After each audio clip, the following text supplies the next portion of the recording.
Their veins. Mackey and Judd on Score North and ScoreNorth.com. What's up, guys?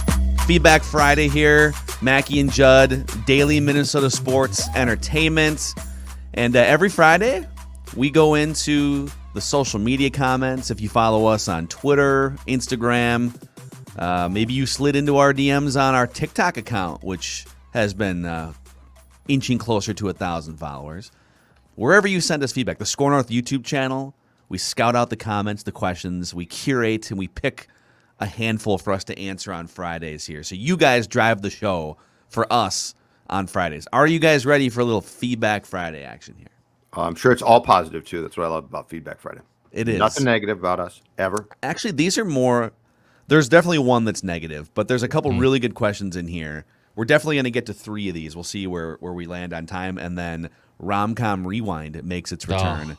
10 Things I Hate About You. One of the great, iconic 90s, not just rom-coms, but just movies, cinematic classics. Yeah. All right. Edwin Dennis says, I don't know if I can. I'm going to say this. I know I can say. Is this going to wind up on the radio or no? Dex. Maybe. Maybe. Okay. Let me timestamp this. You're good. Go ahead. Okay. You're fine. All right. I'm gonna time. Yeah, Bob, go ahead. The Ricky. Well, it's not an FCC. I just want to keep it above board for radio. The Ricky Rubio meat riders make me sick. Edwin Dennis says. Never heard that term. That's really good, Edwin Dennis. Damn.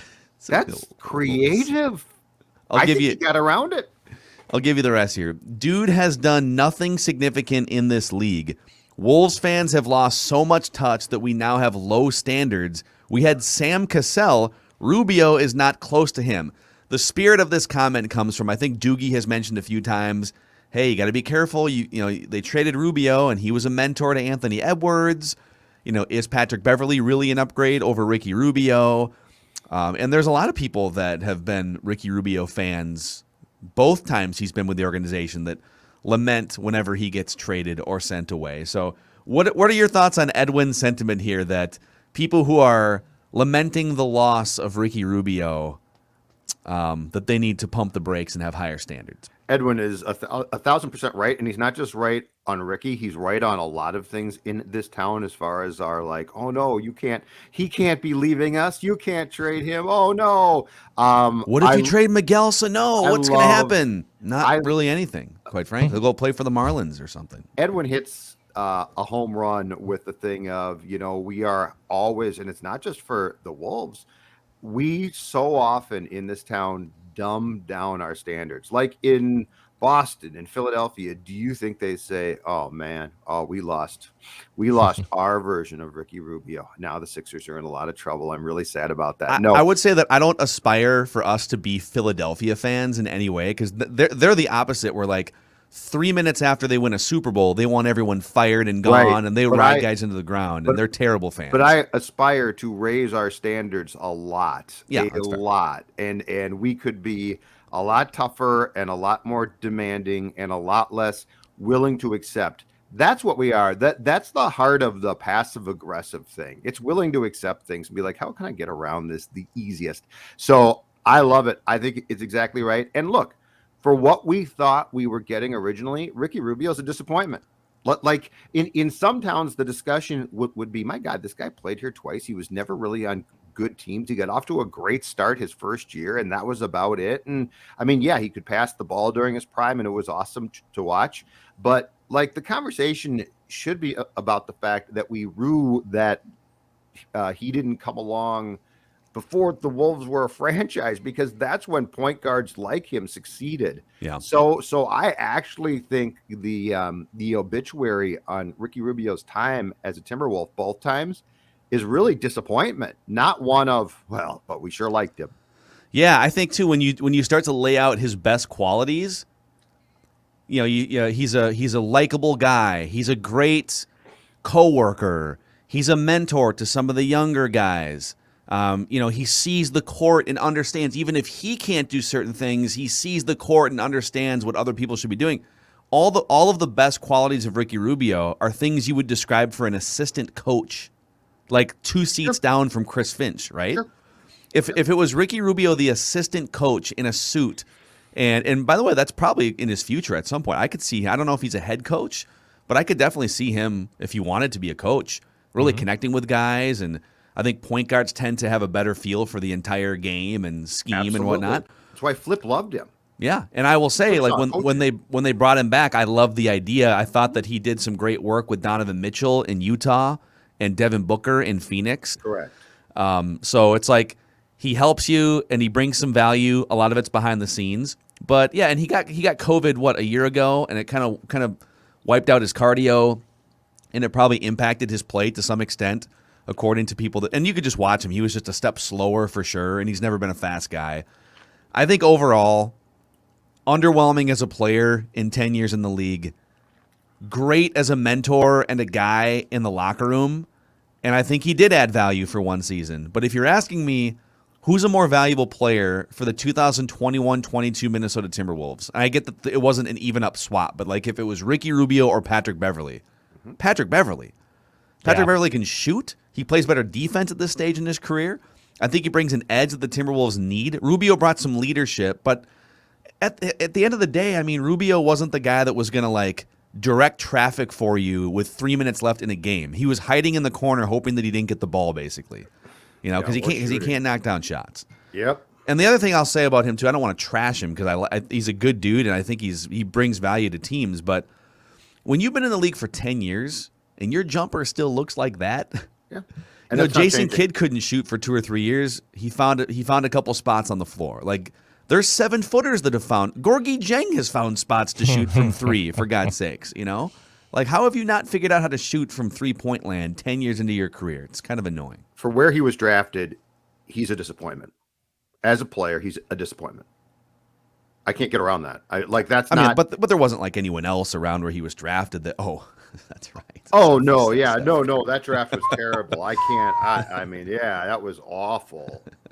Just a terrible draft up and down. Nothing to see here Yep. at all whatsoever. Move it along. Drewski wants to know, who are your top 5 iconic Minnesota sports media icons? It's Drew. It's Drew. It's Doogie's kid. He's trying to get his dad on the list already. Drewgie, what's up, man? Good baseball player. Now you want your dad on the top 5 list. Sid Hartman, Patrick Royce for sure on mine. Yep. I'm going to go to a guy that I never actually heard call a game and died in the 70s, but Halsey Hall was a legend in this town of like Harry Carey note. See, I went Herb Carneal on my list because that's the era that I grew up in, but I think Halsey Hall historically is probably bigger. Yes. Bigger, right? And Halsey was a newspaper guy, a radio guy. He worked games, like he was huge. So he's got to be on my list, which leaves 2 spots, which I've got to think about that. I think we need to represent radio and TV to some extent. And so I saw this a couple days ago and put some thought into it. I'm going to go Dark Star, just a sports radio pioneer in this town throughout. Now, Patrick Royce was also a sports radio pioneer, along with Suchere, Monday Night Sports Talk, going back to the early 80s. And by the way, they still do that show in podcast form every Monday, Monday Night Sports Talk. Those guys, 40 years later. So I would put Dark Star up for consideration. Mark Rosen had a 40-plus year run in TV sports. Rosen's on there. He'd be my 4 because longevity, popularity. Well, and don't forget too, when I was in high school, his stint on KQ in this town was enormous. I think the 2 things that paved the way for sports talk in this town were Pat and Joe for sure, and Rosen on with Bernard, because at that time Bernard turned that thing into a sports show, and it was fantastic. Yeah. And Rosen played off him perfectly. So like I think the body of work of radio, television for Mark for sure gets him on that list. That's a good one. So I don't know.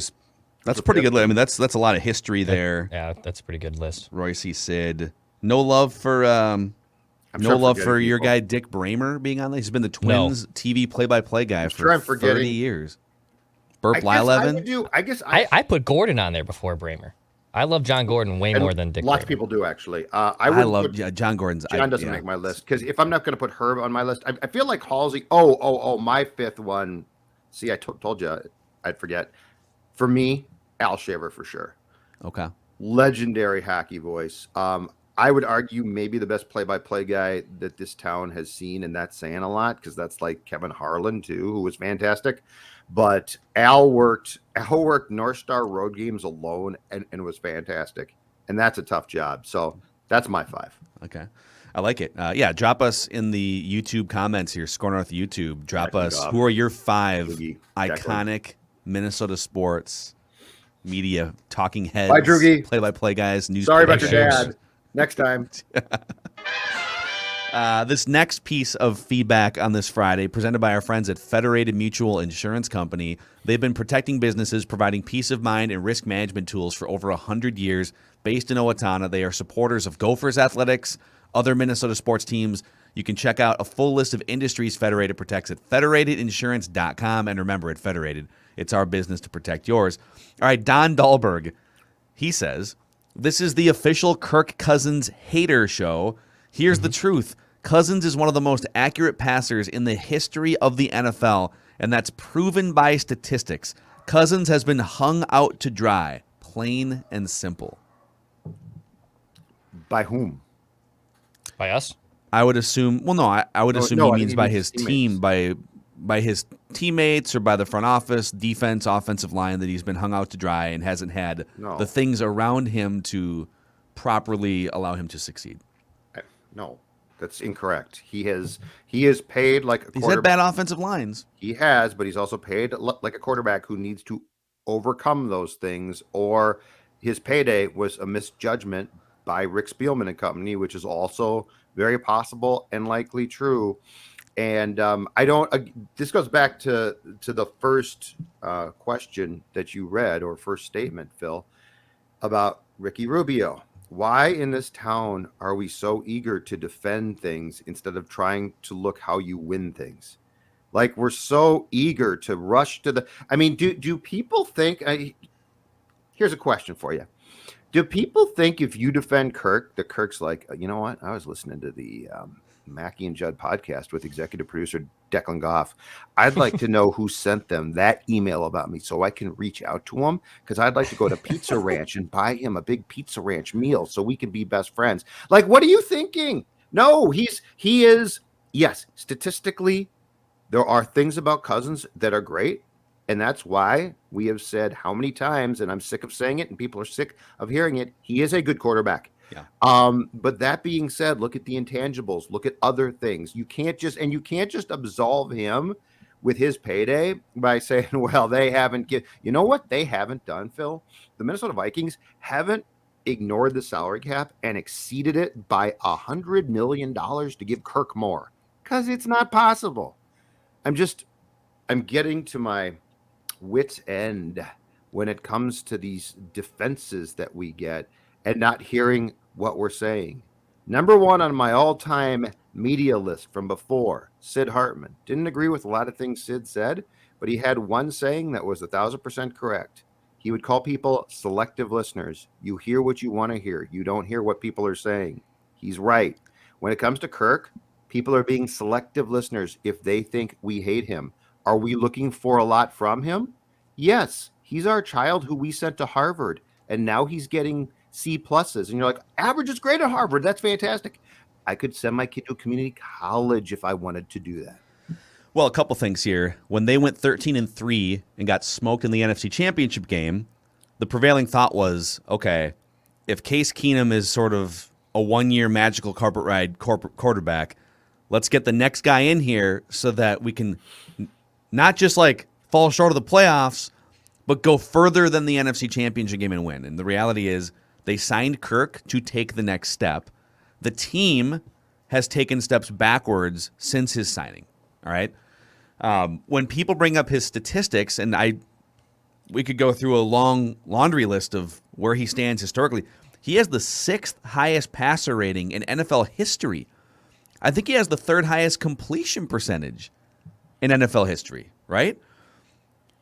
There's more than just statistics when evaluating a quarterback's influence on winning and maximizing a roster. There's attributes and there's qualities that aren't quantified on a Pro Football Reference or PFF stat page. And so when I look at a list and I see, oh, wow, Kirk Cousins is the 6th best passer rating quarterback in NFL history, and all the other guys around him basically are Hall of Famers, and like the teams they play for are 50, 100 games over 500 over the course of time. Yep.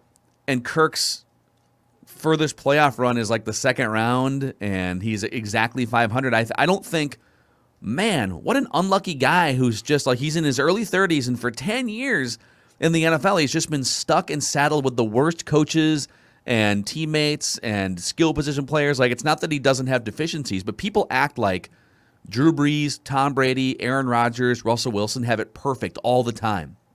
And that's why they're successful. Or maybe is it that they're able to overcome the imperfections in certain areas of their rosters to go 12-4, to go 11-5, to get to the Super Bowl, right? Mm-hmm. So just like, you can't just look at the stats page and say, well, look at Kirk Cousins is better than Tom Brady. Okay, statistically, you could maybe make some arguments that Kirk Cousins has better this, or this.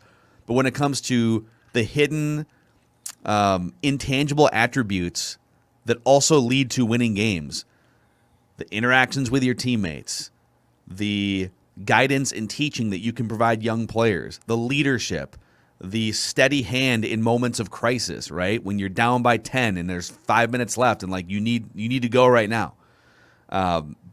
He just comes up short in those areas. He just does. So, now he's still got time left in the screen. He might play for another 8 years, and so he can learn and get better.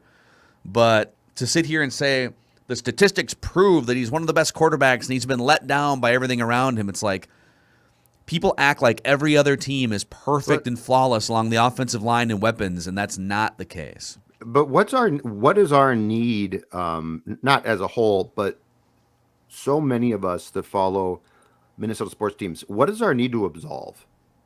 This is what I don't get. What is our need? Question. What is our need? We've got this great desire deep down to say, yeah, but I mean, look at what Kirk doesn't have, and it's never Miguel Sano. Yeah, but I mean, like he exactly. That's another name I was going to bring up. Exactly. I mean, when you think about these guys, we don't, teams don't draft and procure talent through the free agent market to say, you guys don't get it. This is Rick Spielman here, and I'm looking at the back of Kirk Cousins' football card, and you should see these stats. You should look at these stats. They sign guys to win championships. That's why. But somewhere that gets lost in translation, and there is a certain segment of the fan base that thinks that the teams are thinking, oh, my God, look at these stats that this guy's accumulated. This is great to see. But you didn't win much. Oh, we don't care here at the Vikings. We just want stats. That's not how they think. I don't get what's so hard about getting people to think along the same lines that teams do. Yeah, you're right. Teams are sitting up there nitpicking a lot of these things. And is it negative? I don't know. I think people think if you criticize a player that you're not a fan. And I would argue that if you're a fan who wants your team to win a championship, if you don't hold, I'm not saying you have to be negative and critical of everything, but to have a critical eye and to put a little pressure on the front offices and ownership groups to put together better on-field products, like that's the way that fans can have influence. Media can have influence. Pressure has influence. 100%. Ticket buying has influence. But I got a note on Twitter a couple of days ago. It's a perfect parallel to what we're talking about here. That's like, Judd, I hear you talk about Justin Jefferson, and you're a big Jefferson stan. I've never seen you be so positive. And I tweeted back, because he's damn good. He's really good. He's exceptional at what he does. And by the way, I watch him practice, and like the things he does behind the scenes, equally as impressive. So it's not that I'm a stan. It's that I appreciate greatness. Like, you don't go to a museum and see a Van Gogh hanging by a Zolgad and be like, oh, this Zolgad's pretty good too, What would that Zolgad painting be? It'd be finger painting. But it'd be a Surly, just one can of Surly. Let me defend the Zolgad here. This is you don't understand you'd be like, oh my God, this Van Gogh is awesome. And that painting sucks by Zolgad. Like Justin Jefferson, I'm not a stan. I appreciate what I perceive to be greatness. Adrian Peterson, fumbled way too much and was a one-trick pony. Okay, he was Hall of Fame caliber at that one trick. But he was, and we've always said that, right? But like, I mean, these are things that's like some people can't separate it, and I don't understand exactly why they can't. Well, I think, I mean, we just did our Minnesota sports sort of Mount Rushmore of sports media icons in this town. I mean, Sid Hartman drove positivity. Paul Allen for the Vikings drives positivity. That's his style. Yeah. You know, it's worked for 20 years for Paul. And so I just think there's just been a lot of conditioning that you got to support and be positive. And I agree to a certain extent, like, let sports be joyful for you as a fan. And a lot of people are using sports as an escape, and that's awesome. But I don't think you can just blindly follow every player and coach and front office. I don't think that's being a good fan either. I think there's a middle ground of being joyful and enjoying a product as much as you can, but also if you want your team to achieve ultimate success, fans and media can have some influence. So anyways, that's all we want. We just want championships on this show here on Mackey and Judd. Yeah. Before we get to Romcom Rewind, a quick reminder that on September 11th, the Gophers face Miami of Ohio at the Bank. Can't remember the new. It's not TCF Bank Stadium anymore. Bank Stadium. We'll just call it the Bank. We can still call it the Bank. And you guys, the listeners and viewers of this show, can hang out with Judd and Declan in a suite at that game and cheers a couple beverages and get a pair of Chill Boys as well. Oh. If you want to hang out with these guys, you can enter to win through the Score North app. Score North app, register, enter on Listener Rewards, and you can hang out with these two knuckleheads for a Gopher football game. Come join us. I got the Chill Boys on right now. Very happy. I bet you do. Very happy. Did a whole little laundry. Washed all of them last night. Ready to go. All right, it's the Dex. weekend, baby. All right. Let's get to